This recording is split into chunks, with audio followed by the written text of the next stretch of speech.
Hey, all my Crimsonites, and welcome to the Crimson Cure channel, where we embrace our femininity, increase our womanly values, and celebrate our brothers. So join me on our feminine journey to learn, heal, and grow.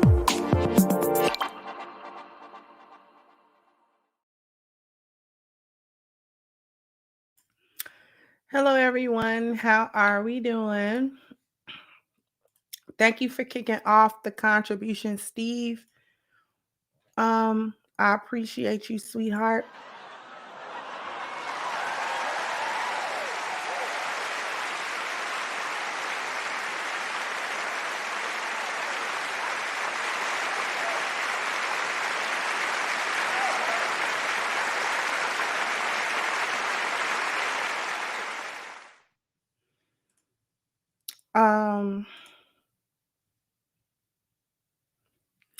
I just wanted to talk a little bit.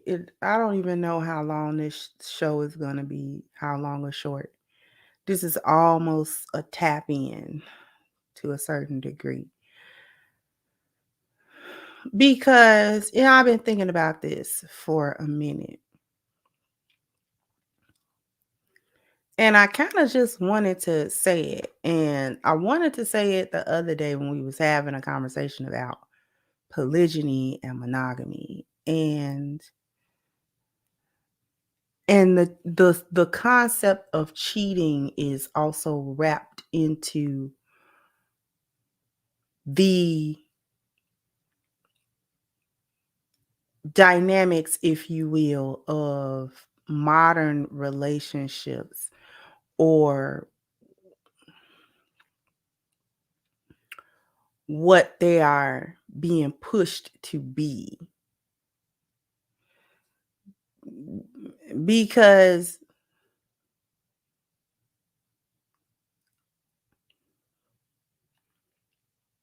there's this big to-do about cheating, specifically men cheating, because women don't say anything about women cheating.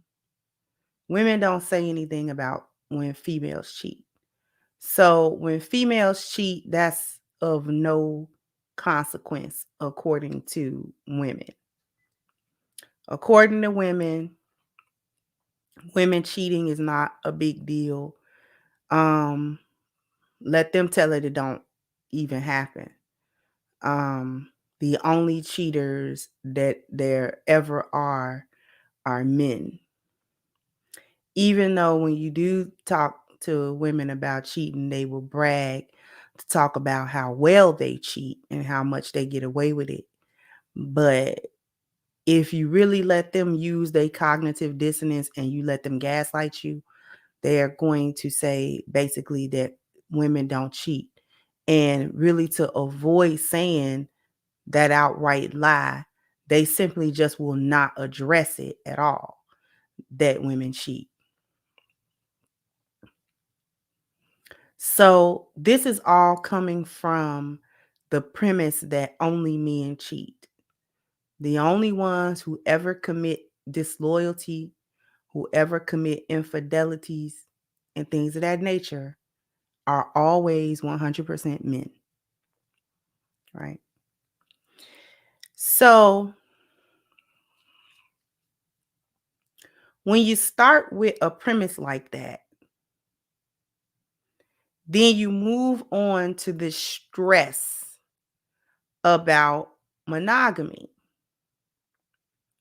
Now, this stress on monogamy is stressed in order to so-called combat adulteries and infidelities. Now, they want this monogamy. Modern women want this monogamy, whether they're married or not. Okay? Whether they're married or not.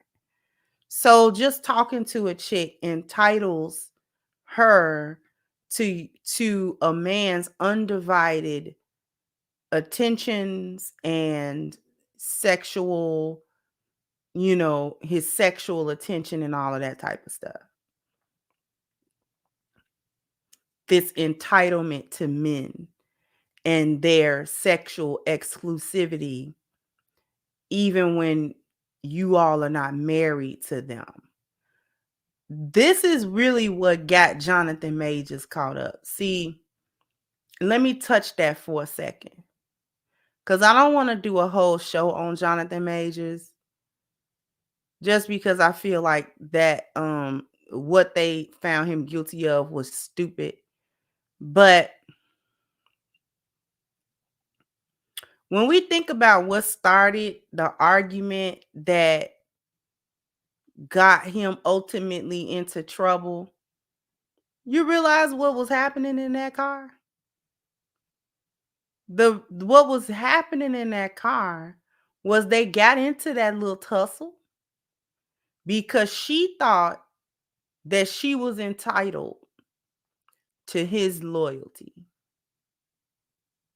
So when he received a text message from what she felt was another woman saying something that she felt was inappropriate, she deemed it upon herself to snatch his phone out of his hand.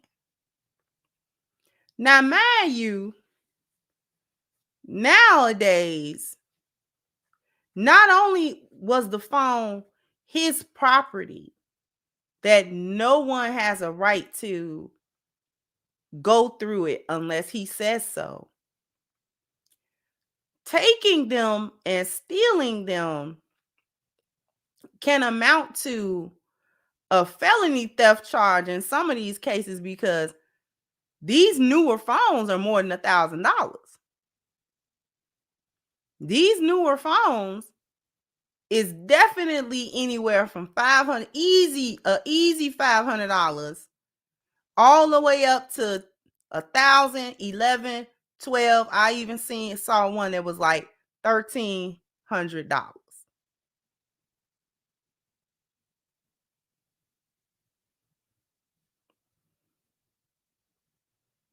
Okay, so stealing one of them could get you up to almost a felony charge for theft, because this is not considered a petty theft. Okay, you get over a certain dollar amount, that's not a petty theft anymore, right?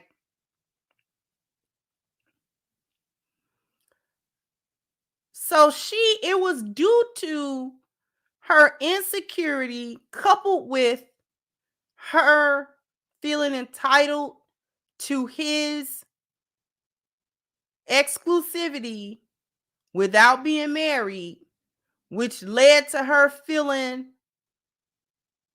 like she should or could snatch his phone out of his hand and try to go through it and all this other type of stuff while he's sitting there. And he wasn't supposed to try to get the phone back. He wasn't supposed to try to nothing, right? He was supposed to let her go through the phone. That's ultimately how he got into all this trouble. That has cost this man potentially millions of dollars in lost future earnings, because he was dropped as out of the MCU as playing the character Kang the Conqueror. Okay.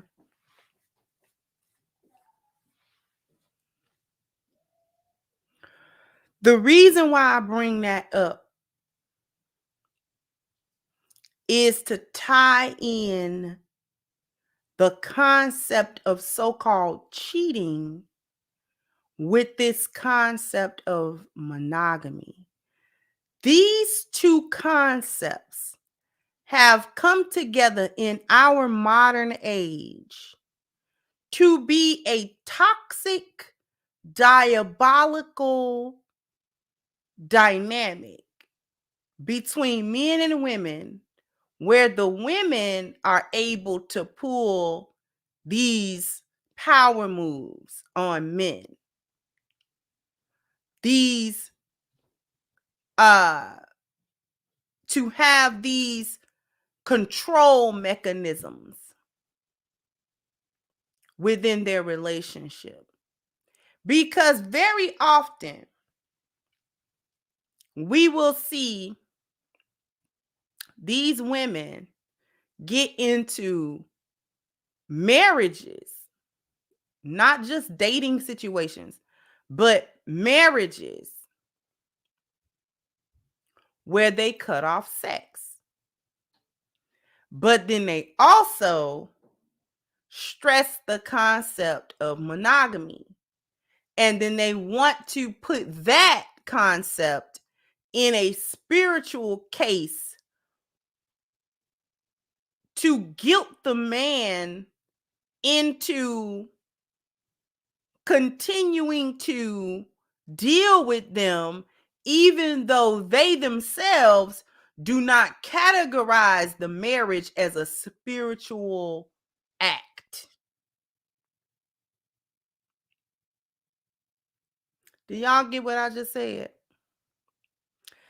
They will utilize the moral and spiritual aspect of infidelity to box the man in, box him into his own morality, or box him in using his own moral code or his own spiritual code to get him to go along with her BS and not cheat, while at the same time she herself does not see the marriage and in a spiritual light at all.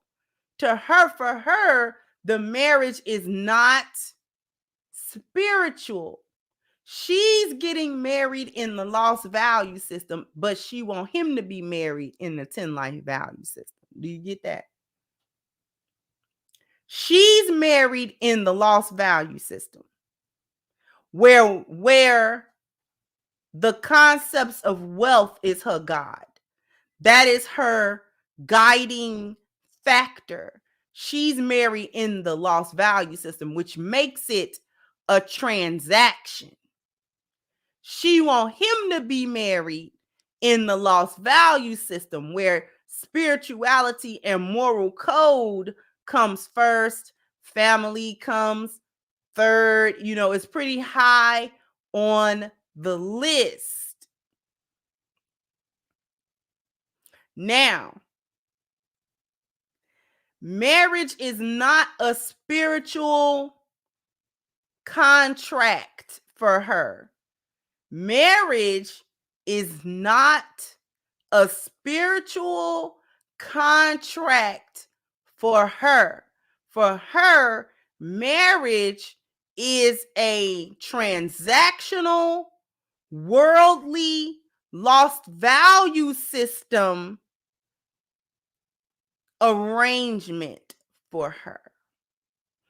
Case in point is every time you talk about marriage to these chicks, it always circles back to provision, which is money, his status, which is money, what he can give her, which is money, and all of these things.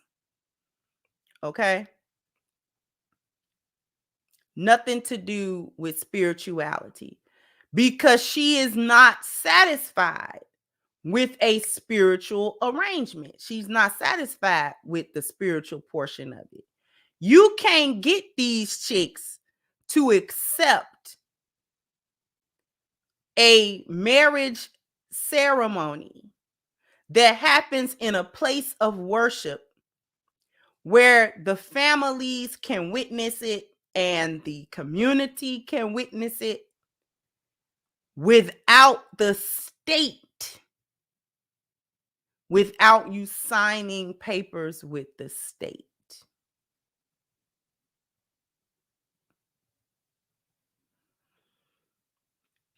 She doesn't even see it as a marriage unless and until the marriage license is signed between you, her, and the state.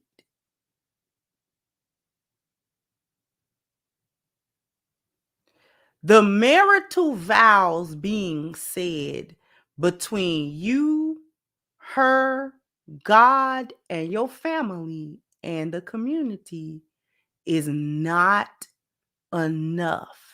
That is not marriage in her mind. There's a ceremony that is nice. She would like a ceremony, all because she just want to stunt and get a pretty dress and cater and, be the head, be the ball, a belle of the ball for that day. That's all that is for her. When in point of fact, that ceremony that is done, particularly if it is done in a house of worship, be it a church, cathedral, or a masjid, a house of worship, and there are witnesses on each side, and a spiritual leader performs the marriage, be it if he's the pastor if you Christian, the imam if you Muslim, okay? And that's the marriage. That's actually the marriage. That is the marriage. And after that ceremony, you are now able to consummate your marriage with sex without it being fornication in the eyesights of God. Right? So the institution of marriage is spiritual. The Most High created that. Man did not create that. Man would not have created a stipulation and a barrier between him and sexual access with women. Mankind would never have done that on his own. Okay? Why would he want barriers?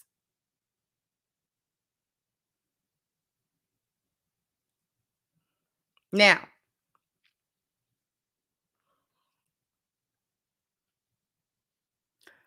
it is an arrangement between her, you, and the state. That is a marriage in her mind because she can utilize the state in a way that can ruin you in case of divorce. But before we even get to divorce, monogamy is enforced, and the moral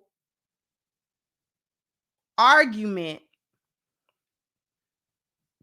is utilized to make him submit to the concept of monogamy. Once he submits to the concept of monogamy, that he should never commit adultery, she now gets to utilize that as a power thing. She weaponizes that. Because the first thing they stop doing is having sex with you. Because now, and I don't know if anybody has really ran into this. Okay. How many of you are seeing now the trend of modern women talking about, even in marriage, she does not owe her husband any sexual attention? Put a 1 in the chat if you noticing that to become more of an idea being spread. That even in a marital situation, your husband is not owed any sex at all ever. Full stop. Unless and until she gets in the mood and she feels like it, her husband is not entitled to her body. Her husband is not entitled to sex with her. She is in no manner obligated to submit to his sexual desires under any circumstance, married or not.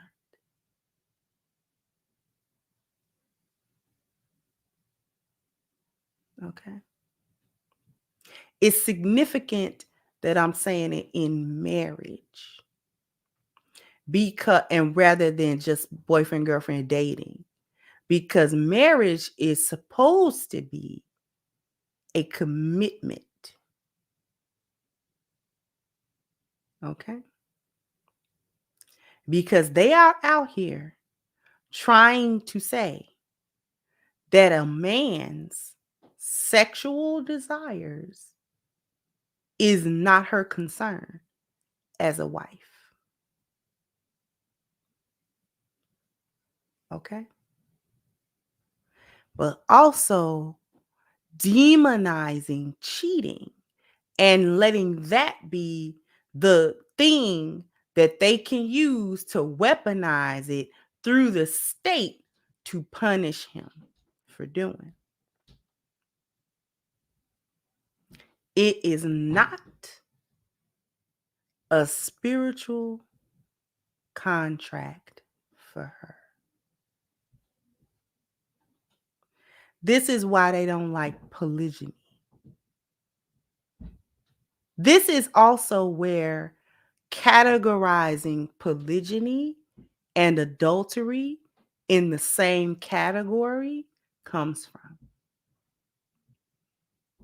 Because, see, they gotta demonize polygyny because polygyny doesn't talk about just going out willy-nilly having sex. It talks about multiple wives, not hoes, not side pieces, not none of that. A wife. Women that are on equal footing with that man.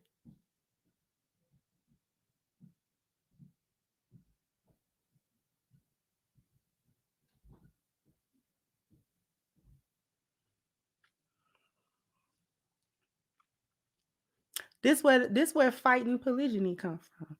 The whole society, because why is bigamy against the law? Why is it okay legally for a man to marry one wife, one woman, and have as many side chicks as he can do? Now they'll say it's morally wrong, but it's not legally punishable. You can't go to jail for that, right? But you can face legal repercussions if you try to legally marry more than one woman in any state, right? Now, why would that be so?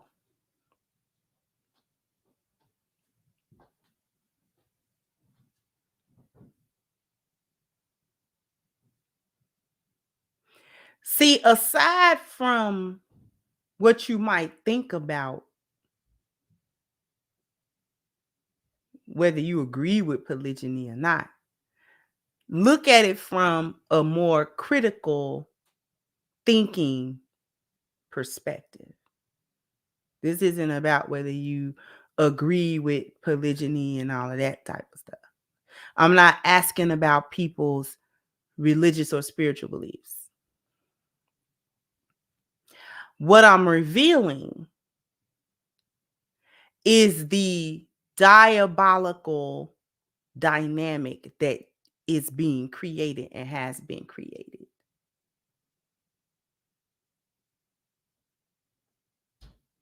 Because what would it matter to the state how many women a man would like to be with?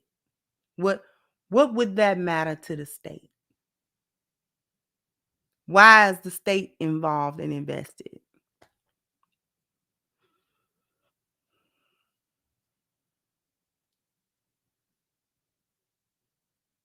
Hmm?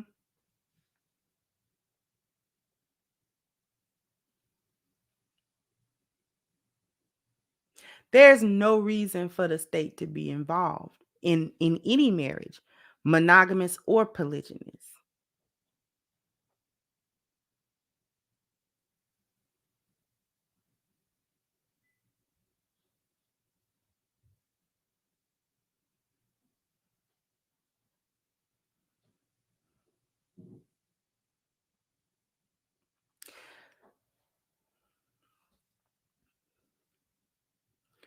I'm really talking about the women themselves holding sort of a moral gun to the heads of men, wagging their fingers at them about their nature and demonizing the method that they address that nature. If you want a man all to yourself, then you can't have the argument that your body is not his right to have sexually when he get ready. See, you can't cut me off from food and then when I'm starving, punish me for stealing food. This is why even in Islam, a hungry person stealing food is not punishable. You don't punish the thief that steals bread. You don't punish that person. Because if they got down to a point where they got to go to the market and steal food, they hungry. And you're not gonna, it's just not right to punish somebody for being hungry. Hungry enough that they stole food. Because they stole a necessity. Everybody got to eat. No such thing as you don't eat ever. No such thing.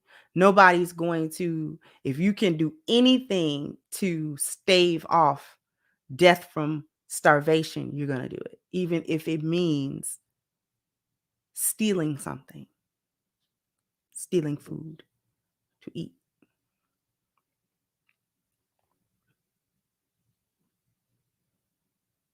So you're not going to be able to starve men sexually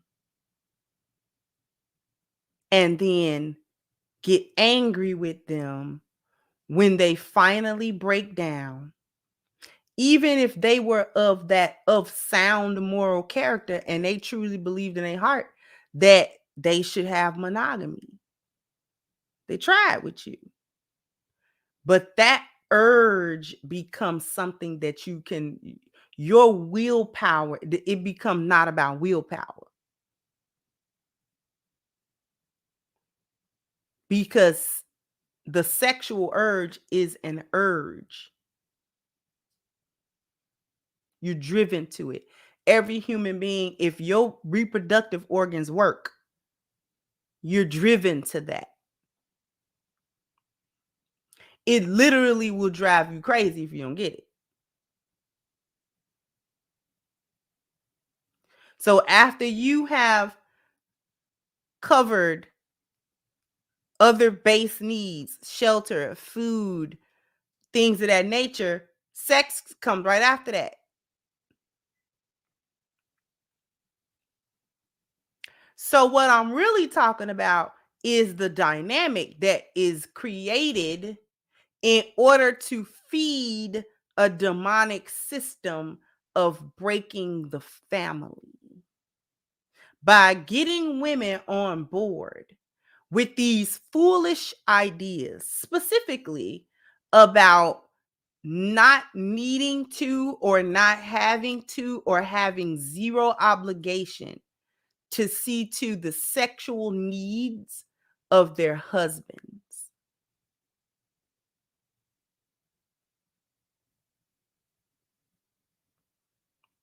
That's 100% your concern. Because if he stops having sex and you don't know why, that's a problem for you. Even if you know why he stopped, that's going to be a problem. So you mean to tell me you just, not only are you not having sex with me, but you're going to tell me that my sexual desires are not your concern as my husband? That's not an area that you need to necessarily be concerned with or address at all, because you'll get to it when you get to it, if you get to it.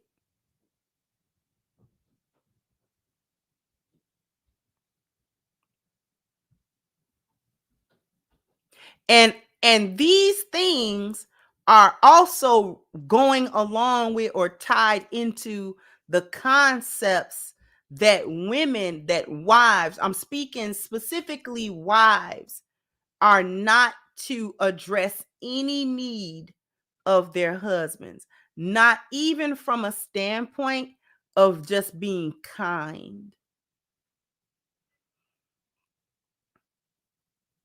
No acts of kindness.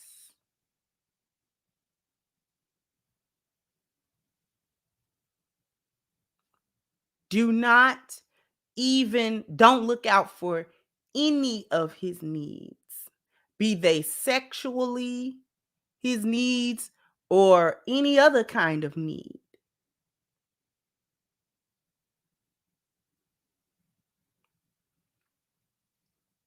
They have, it was this video I saw that was going around where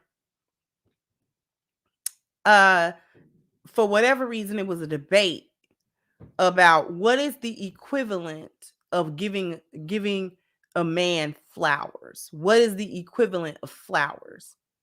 So you know how men give women flowers when they date and when they like them and stuff like that. What is the reverse equivalent? What is it that women can do that is the equivalent of a man giving her flowers? What gesture, what kindness can she extend to him?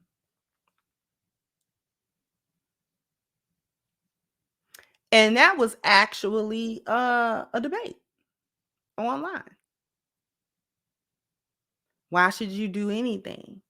Somebody said bake some bread. Oh, a bread take a couple of hours to do. Flowers don't take but a few minutes. See, and it's this, and it is stems from, see, all of these concepts are interlinked. They are all interwoven with one another.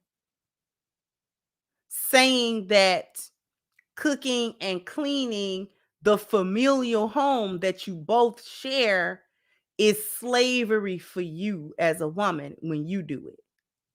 Now, it's not slavery for him when he do it, but for some reason, it's slavery when you do it.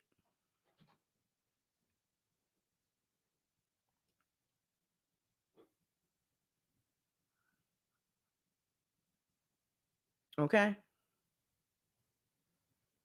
It's bad when you do it. It's some type of slavery or some type of subjugation when the women do so. This goes into the kindnesses. Why isn't the nourishment of your husband and your family your concern? Why wouldn't that be a concern of yours? Why would I, as a wife, not be concerned with what my husband eat and whether he ate or not? Why is he fending for himself when there's a refrigerator and a kitchen full of food? And I have the wherewithal to prepare it. Why would his sexual needs not be my concern as a wife? Because you certainly get concerned when another woman meets them.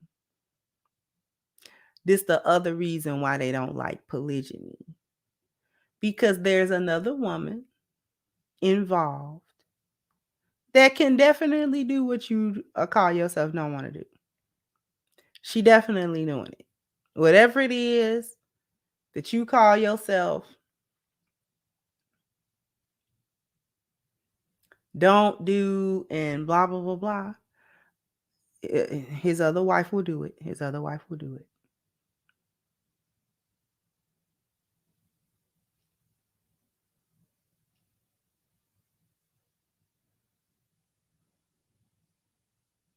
They don't like polygyny because it takes away that power dynamic. It takes away the female's power dynamic to be able to use her wifely duties as a weapon to punish her husband with. Withholding sex, a punishment to him when you're upset and, when you feel away, then he doesn't have access and all of this type of stuff.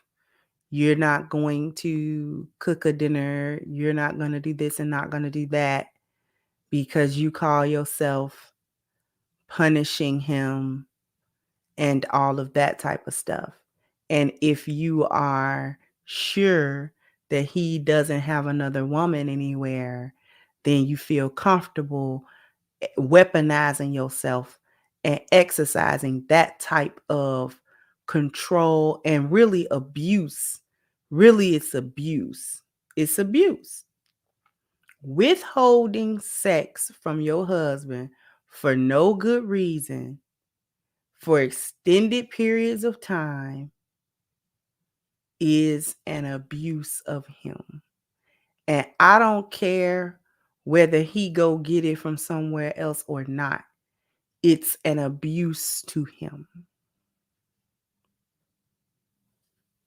Because I would certainly feel abused, neglected, and ignored if my husband suddenly decided that he's not going to touch me anymore. I would be devastated.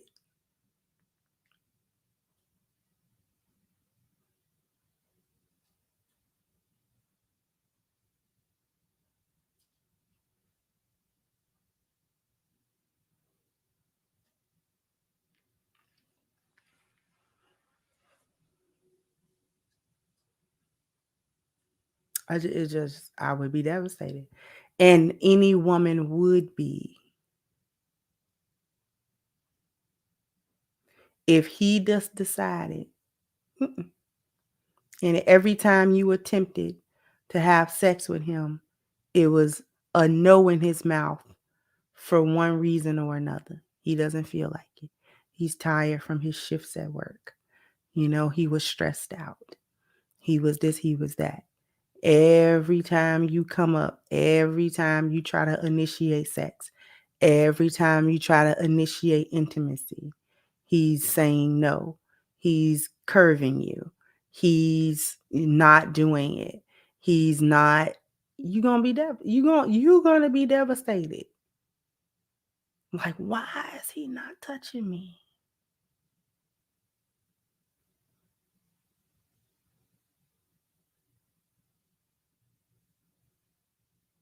Let me get to these super chats.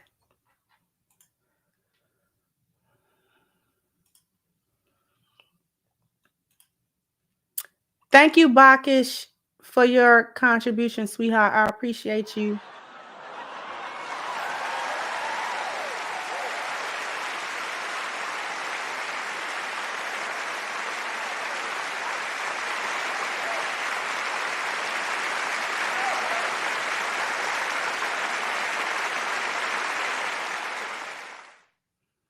Thank you, Ruminant said in a polygyny setup, the wives don't have a monopoly on sexual supply. And this is true. The other side of that coin is for polygyny to really work from the female side, you got to have women that wouldn't have done it anyway, even in a monogamous setup. Wouldn't have done that anyway. Because, like I said before, my first marriage was completely monogamous. Marriage became sexless in maybe the last 5 or 6 years of it because of his medical condition. And when I say sexless, I mean 100% sexless, completely. Okay? I mean that when I say that. But all before his health came into the factor at play like that, it never occurred to me to be like, I ain't having sex with you. And why we playing that game? Because if he said he wasn't going to pay the rent that month, I'm going to be mad. Thank you. Gregory said a tie that many American women and Black women in particular have with government is one of the reasons why SYSBM mistrusts the community. Thank you, U.S. Army said, I have noticed an alarming trend of women just getting married to play the child support lifetime alimony game. The extra bonus is 50% of the Social Security automatically after 10 or more years of marriage. Thank you so much.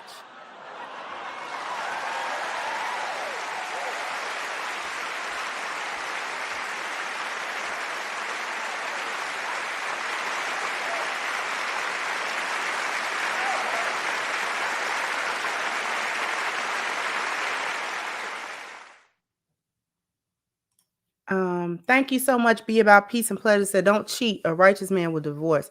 Be a Muslim exposes just how wicked this nation is. Thank you so much. Wouldn't you like to know for your contribution? I appreciate you. Thank you, Miss Anaya. I'm so happy you brought this conversation out. We need more talks about polygyny and sex according to spiritual values in the Black community. I agree with you. Thank you so much, sweetheart.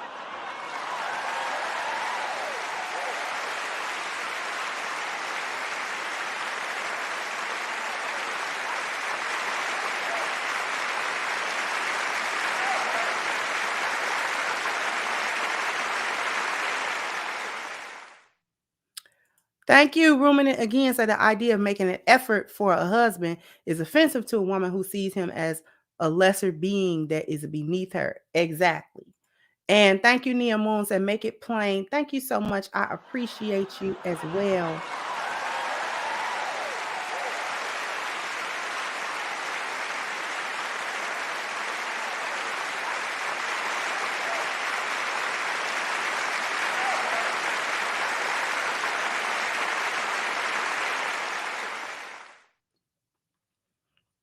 And thank you, Farrell said, mine becomes sexless. All I say, get out and see you in court later. Exactly. So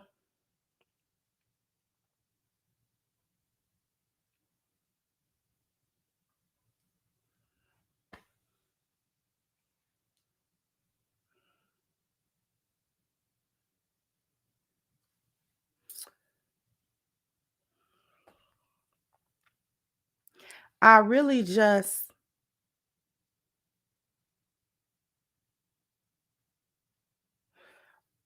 right, right. Right. See, it's the diabolical concepts behind why certain things are not legal, certain things are legal. Because Miss Natasha said it's happening with folks already anyway. 10 children, 7 different women, make it legal so everyone is accountable and on the same page. Makes sense to me. And see, this is what I'm saying, right? Because people are doing it anyway. There is no law or piece of paper that's going to stop human nature. It's just not going to do. I don't care. You can't legislate human nature. You can't do it. It's not possible. Biology will always win over environment, especially if you're trying to use the environment to subvert biology. Eventually, it may work for a time, but eventually, biology, the truth of biology is going to start winning out, and the environment is what is going to have to bend to the truth of biology. You cannot legislate human nature. You can't legislate male nature, and you can't legislate female nature, especially if you're going to try to legislate against it.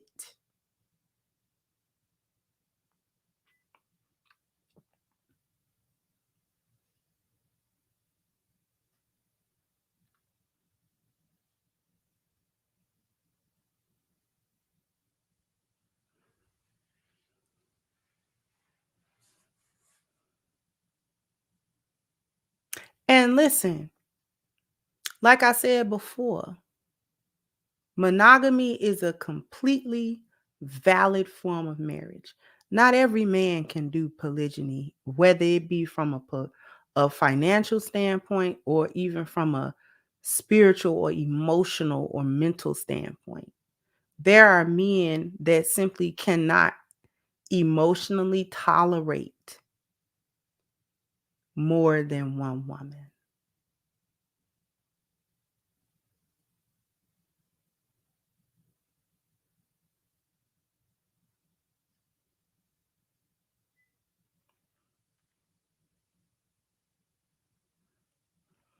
Okay.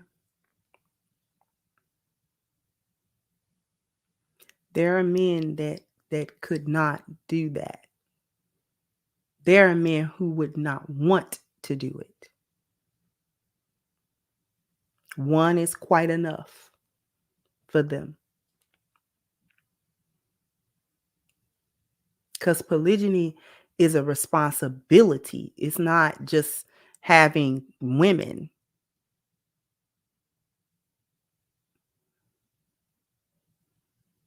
You don't get to just lay up and have sex all day with the different women. Because when you done with the sex with the women, you still got to be a husband to that woman. And all the different women have similar needs, and then they got different needs.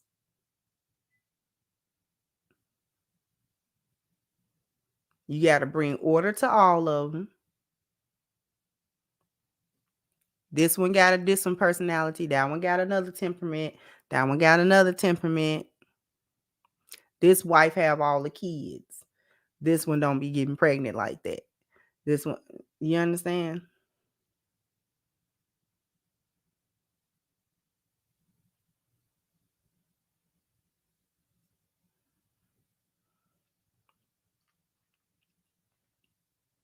So there are men that would not, that's not appealing to them. Just the concept of that. They will suffice themselves with one woman. It's fine. Some men, he cannot suffice himself with one woman. It's just not gonna work. It's not gonna work.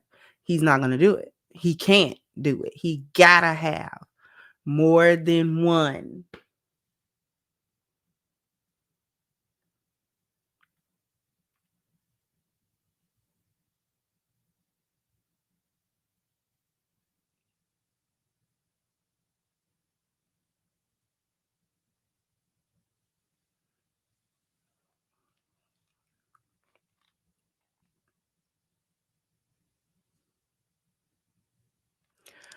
So I really just wanted to have this conversation because I needed to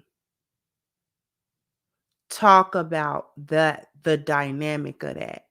See, the way in which modern women utilize monogamy doesn't have anything to do with spirituality, is what I'm trying to say. Nothing.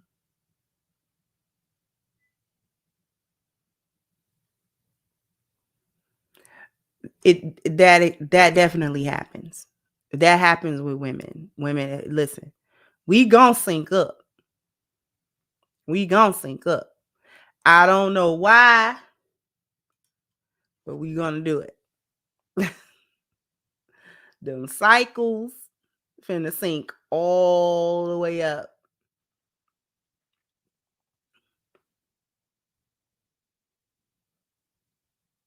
So there are gonna be times where sex is just not gonna be on the table anyway.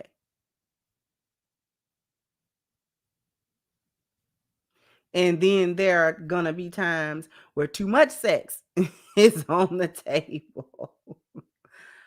Like, I gotta go over there. Oh, come on. Oh, come on. That kind of stuff.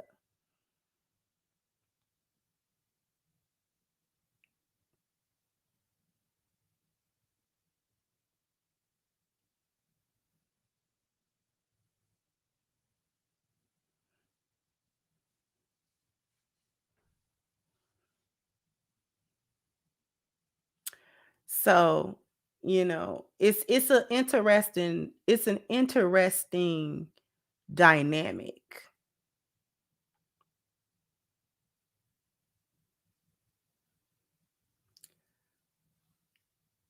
Modern women only stress monogamy for power purposes, not for spiritual purposes.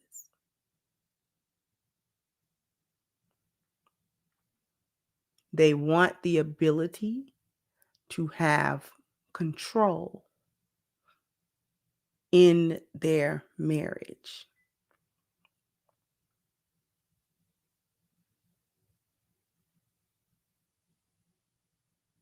And they don't like anything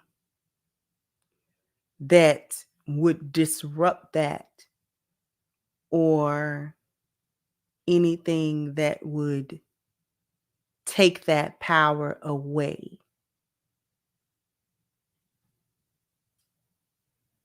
It's not spiritual for them. For modern women, marriage is not a spiritual contract.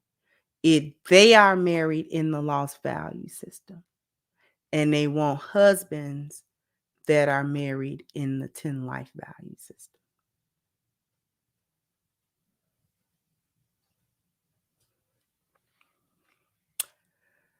That was one to grow on. Jump down in the comment section. Let me know what you think. Like, share, subscribe to the channel if you have not. Once again, I'm your host, Sister Crimson Cure, and this was my perspective. Oh, almost forgot the Cash App thing. See if there was any new Cash Apps. Maybe yes, maybe no. Thank you, Miss Lou Casely and Dreamin' for the Cash App. I appreciate you. So once again, I'm going to go ahead and wrap this up. I'll catch you guys on the next one. Bye-bye, Crimsonites.